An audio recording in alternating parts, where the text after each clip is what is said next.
Hablamos del calor y cómo nos afectan las altas temperaturas. Particularmente lo más conocido es el golpe de calor en los adultos mayores. Fuimos a consultar al doctor Silvio Payaslián y nos habla él de este golpe de calor y la deshidratación, importantísimo.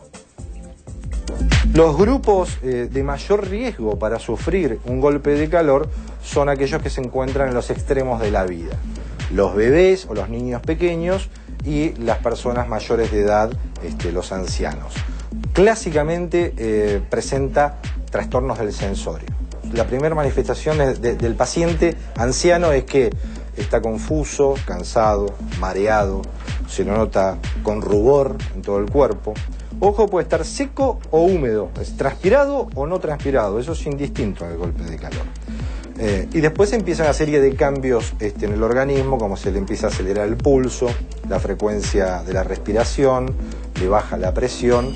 Así que este es un grupo de alto riesgo donde hay que actuar precozmente, porque si no las consecuencias pueden ser muy graves para la salud del anciano. Deshidratación y golpes de calor son dos cosas distintas, pero que habitualmente coexisten. Es decir, el paciente que presenta un golpe de calor, el anciano fundamentalmente, está deshidratado y hay que hacer un tratamiento rápido para hidratar ese organismo.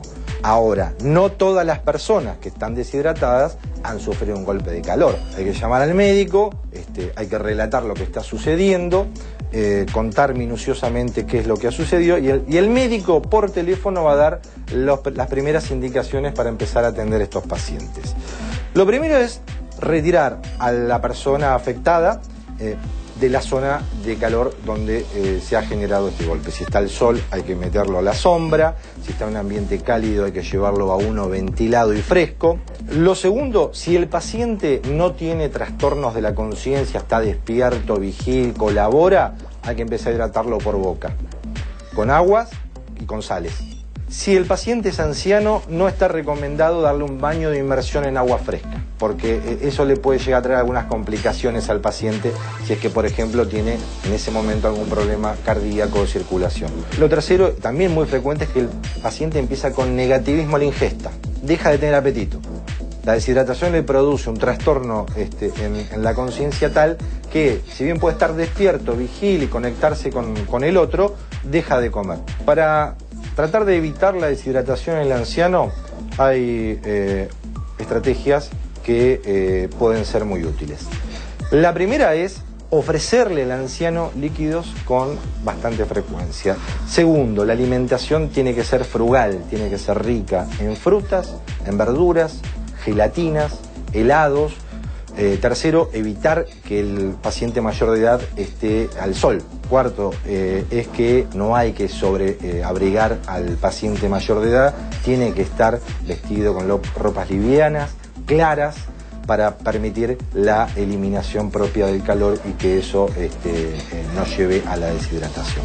Y por último, ser muy juicioso con el uso de los diuréticos. Los diuréticos en verano en el anciano tienen que estar indicados por el profesional y no hay que hacer un sobreuso ni una automedicación con este tipo de fármacos.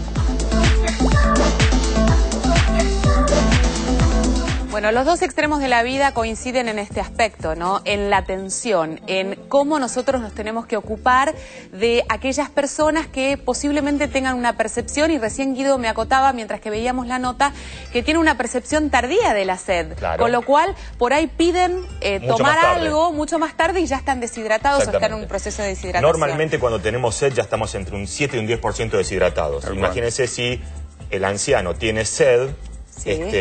Ya cuando está un 12, 13, 14% deshidratado, sus síntomas pueden ser mucho mayores. Por eso la reposición tiene que ser permanente aún sin sed. Y aparte toman menos. Claro. En general, sí. Vos ves un adulto joven y se toma por ahí una botella de gaseosa, claro, o de agua de un saque, y la realidad es que un anciano va tomando de sorbitos muy pequeños. Por eso entonces la insistencia es mayor. Y lo mismo con los chicos, hay que hidratarlos permanentemente porque no pueden decir cuando tienen sed. Así que es importante darles las mamaderas con líquido, con leche, o la teta eventualmente eventualmente los chicos que están amamantando. Y otro dato importante con respecto a los chicos, que siempre lo digo, cuidado con el tema de los autos, cuidado con el tema de los viajes con los chicos, que están expuestos al sol, que uno no se da cuenta, que van en la sillita y por ahí emprendemos un viaje largo, en auto, en micro, en donde sea, y no percibimos y no nos damos cuenta que los chicos están con el sol permanentemente expuestos y llegamos y los chicos empiezan con vómitos y con problemas que responden obviamente a un golpe de calor. Generalmente si estás con un aire acondicionado la temperatura varía mucho de los de adelante a los de atrás. Exactamente. Y otra cosa importante que vos decías, que habitualmente la temperatura que perciben los chicos y los adultos es la misma que percibimos nosotros. Entonces no sobreabrigar al chico, porque si no debe tener frío. La mantita, el saquito es un clásico, ¿viste? Claro, es que uno piensa que porque no se mueve, tienen más frío. Que uno está en movimiento, pero no es así. Exactamente. Bueno, hay una relación y hay un riesgo entre la posibilidad de tener un golpe de calor y un evento cardíaco. ¿Esto puede estar relacionado? Lógicamente, sí, digamos. El golpe de calor, como decía el doctor, implica un punto en el cual la temperatura sube tanto que puede afectar los órganos. ¿Sí? Puede afectar los riñones, puede afectar el cerebro, puede afectar el corazón también. Y cuando hay extrema deshidratación, puede incluso hasta haber arritmias por pérdida de algún tipo de electrolito, como el sodio, como el potasio, como el magnesio. Entonces, una arritmia que una persona no tenía puede aparecer, o que si ya tenía puede empeorar. Incluso algún tipo de evento cardíaco coronario, que es más difícil que eso ocurra, pero sobre todo en caso de si la persona ya tiene obstrucciones de las arterias coronarias, la deshidratación importante puede hacer que no llegue suficiente sangre a ese corazón, pues ya está como la cañería tapada. Entonces, sectores del corazón que se van a quedar con falta de oxígeno y eso puede ser peligroso. Por ejemplo, ¿cómo nos damos cuenta que esa persona está con un golpe de calor y cuál es la acción que tenemos que emprender de manera inmediata? Digo, ¿tenemos que llamar a una emergencia? ¿Requiere de una emergencia médica? Los síntomas de baja presión arterial son los primeros que uno va a evidenciar, porque el golpe de calor ya es un punto más tardío de la baja presión arterial y la deshidratación. Al principio lo que uno detecta es, estoy con baja presión. ¿Y cómo me doy cuenta que estoy con baja presión? Hay signos y hay síntomas. Los síntomas, el más grave de todos es la pérdida de conocimiento. O sea, si uno le baja tanto la presión arterial, pierde conocimiento. Uno le baja... Recordemos que el cuerpo va a priorizar dos órganos, el cerebro y el corazón. El resto, entonces, va a sacar la sangre de la piel, que va a haber palidez. ¿Sí? Pero entonces, puede perder el conocimiento, puede haber confusión, puede haber debilidad, puede haber cansancio, puede haber irritabilidad. ¿Y qué síntomas vamos a tener? Puede haber palpitaciones, porque si baja la presión arterial, ¿qué hace el corazón? Yo tengo que compensar, tengo que mandar más sangre al sistema, se pone taquicárdico, ¿de acuerdo? Puede haber orina oscura, yo voy a orinar y la orina está muy oscura, ¿qué pasó? Estoy ahorrando agua. ¿De acuerdo? Entonces, o voy a tener poca orina, no voy a orinar tanto, que eso es un poco importante con los chicos, con los bebés. ¿Qué pasa? Que no moja el pañal. Perfecto. ¿Se entiende eso? Incluso hasta puede haber calambres. Ahora, ¿cuándo consultar al médico? Número uno, si yo me desmayo, consulta al médico. Si estoy confuso, con pérdida de conciencia, con los abuelitos, porque los abuelitos son como, uno va a la guardia, le ponemos un suerito y de repente reviven como las plantitas, ¿vieron? Es así. Se nota que es médico, ¿viste? Porque te habla en diminutivo. Mira, te tiraría el termo por la cabeza, doctor Berman. No, dije abuelito, ¿viste? ¿no? Abuelito, chiquitito, la mantita, la mañanita. La mantita la dijiste vos. Son gente adulta, no son bebés. El abuelito. Por favor.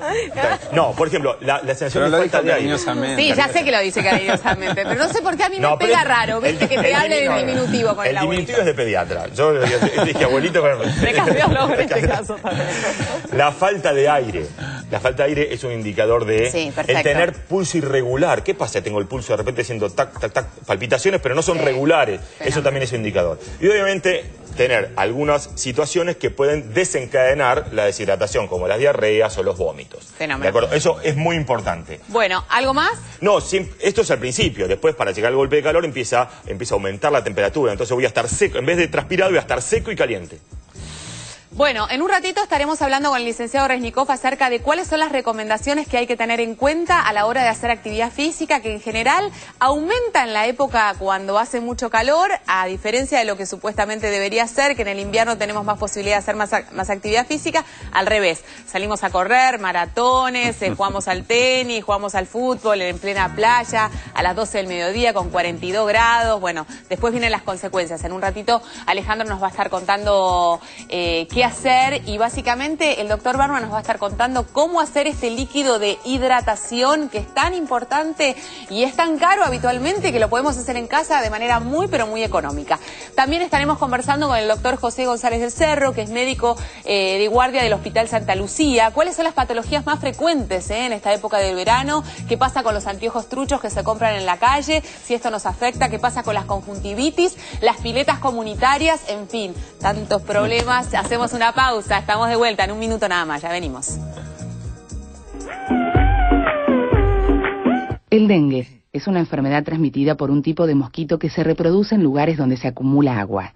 Por eso, la única forma de prevenir la enfermedad es mediante el control del mosquito y sus criaderos. Limpie el patio de su casa, tape los depósitos de agua, coloque boca abajo recipientes que estén a la intemperie, tire latas, botellas, neumáticos y otros objetos en desuso que acumulen agua. Prevenir es fácil cuando sabemos cómo hacerlo. Incorporemos hábitos sanitarios que nos ayuden a combatir el dengue. No le demos lugar al dengue. De usted depende, de todos nosotros depende. Es un mensaje del Ministerio de Salud, Presidencia de la Nación.